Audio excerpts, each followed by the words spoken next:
Hello mga palangga! So ayan, good afternoon. So for today's videos, maglinis tayo mga palangga kasi nga wala si Mayora dito. Pag wala yung amo, nagsasabi yung iba na mas okay daw kay kasi makapahinga. Hindi ganun yun mga palangga, hindi, walang ganun. Walang namamahinga hanggang wala yung amo. Kailangan linis, todo linis mga palangga. So ayan, inuna ko muna itong basura, no. Nilagay ko muna dito. Lapit lang yan sa sa main gate. Driver na yan siya manguha. Tapos nadaanan ko yung aking tinanim, namatay sila mga palangga. Hindi ko alam kung bakit. Ang ganda naman ng tanim ko noon, ba't namatay? Nagsayang lang ako ng effort ko mga palangga. So ayan, sa labas tayo nakatuka ngayon mga palangga kasi yung sa loob baka 4 days pa naman si Mayora na wala. May time pa tayo maglinis sa loob. Dito muna ako maglinis sa labas mga palangga. Maghugas ako ng hose at saka magpunas dito ng sofa. Yung upuan dito sa labas. At saka yung lamisa mga palangga tapos yung mga unan kasi nga kahapon nag-sunstorm or nag-alikabok kaya ang kapal din ng alikabok kaya ayan, kailangan natin din siyang punasan. Pati yung mga unan, noon yan mga palangga, pag may party lang yan pinapalabas. Pero di ko alam kay Mayora, sabi niya steady na lang daw. Pero dapat daw linisan araw-araw or punasan araw-araw. So kung walang sunstorm, di ko naman yan inobra na punasan talaga. So ngayon, kahapon nga siguro nag-sunstorm kasi ang kapal ng alikabok. So ayan, kailangan natin siyang punasan. O sabon lang ng pinggan yan mga palangga, tsaka tubig. So ayan, pati ito mga palangga, itong kalan nila na ito, na nilalagyan nila ng apoy kung mga taglamig dito. Hindi ito pang barbecue mga palangga, apoy lang talaga to. Pampainit lang sa kanila. Sayang, di ba? Ang ganda kaya i-barbecuehan. Pero marami at ang uling mo dito, malagay kasi ang laki. Ang ng lalim ng kanyang lagayan. Noon, nilagyan ko to ng garbage bag mga palangga, binalutan ko. Tinanggal din Mayora. Ayaw din niya. So ayan. Tapos ang bigat pa mga palangga, as in grabe. Tapos dito naman tayo sa sahig, ayan. Binrush ko na ito ng walis mga palangga kasi nga ang alikabok na sobra. Hindi talaga ito matanggal na i-anuhan mo lang ng tubig. Hindi siya matanggal mga palangga. Kaya ayan, binrush ko siya tapos nilagyan ng sabon. Sabon din yan ng pinggan mga palangga, no? Diba? All purpose yan kasi yung sabon namin dito sa pinggan. Kaya yan, kahit malamig, go lang. Wala tayong magawa, no? No choice tayo, no choice.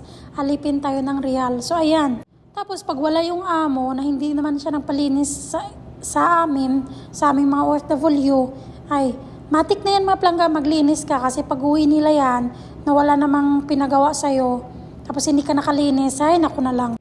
Puro na lang tanong yung mga sinasabi nila mga palangga, parang humarap ka na lang bigla sa interrogation, ganun. Kaya habang wala pa akong order ngayon, wala akong station ngayong gabi, wala namang sinabi si Mayora, naglinis na ako mga palangga, para bukas may time naman tayo sa ibang party ng bahay niya dito sa baba ang linisan. Ayan, pagtapos ko brush mga palangga ng walis, so ayan, inanuhan ko lang siya ng tubig, o diba? At least tanggal na yung mga alikabok na dumikit na. Alam nyo ba na nagtitipid din si Mayora ng tubig dito, yung asawa niya daw nagsabi, wag daw araw-arawin maghugas ng dito sa labas kasi nga daw mahal yung tubig. O diba? Sana all na lang, nagtitipid din pala sila dito. Kaya pala minsan nagtataka sila bakit daw yung Pilipina araw-araw naliligo. So yun.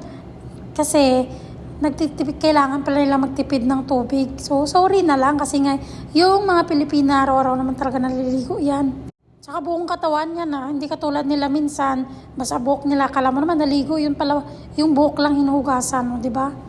Ganon sila katipid ata sa tubig.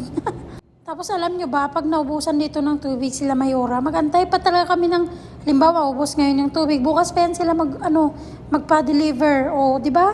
Sana all na lang talaga, buti na lang yung kwarto ng panganay niya doon, nasa kabila ata naka-attach yung tubig, kaya yan, may tubig doon. Doon kami nangunguha mga palangga ng pang-CR, pang-ligo, kung wala, saan kami kukuha ng tubig? Naranasan pa yan namin noon na, yung panghugas nila mga palangga, yung tubig na binibili, yung bottled water, o di ba? Sana all social. Tapos dito mga ng palangga, hindi ko to binuhusan ng tubig kasi nga may carpet. So ayan, minap ko lang yan siya. Tapos yung final, ayan na siya mga palangga. At least kahit malamig, na kaya nating maghugas niyan, di ba? So ayan, tapos na yan siya mga palangga. Sana man lang din na mag-sunstorm or mag-alikabok. Tapos ito naman banda na dito, minapan ko lang yan siya. Kasi nga may carpet, hindi pwede yan mabasa. Tingnan nyo, nabasa nga konti, pero okay lang yan, matuyo din yan. Matuyo yan siya bago dumating sa Mayora, kaya huwag kayo mag-alala. Di ba yung color ng sofa ni Mayora dito? Parang ano no, yung kakulay ng sahig nila. O, di ba? Ganyan sa mamili, mga plangga ng mga kulay-kulay na yan, kailangan magterno-terno. Pero okay naman, parang maganda naman siya mga plangga.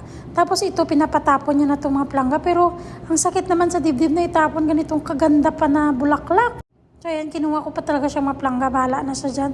Hindi pa man yan siya mag-uwi. Siguro pagdating niya yan, masira na yan tuluyan.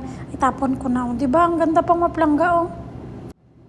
Tapos dito naman mga plangga, bukas ko na to imapan. Map na lang to, kulang mga plangga. Nakalinis na ako dito. So ayan, sa sahig na lang. So yun lang mga palangga. Salamat sa mga nanonood.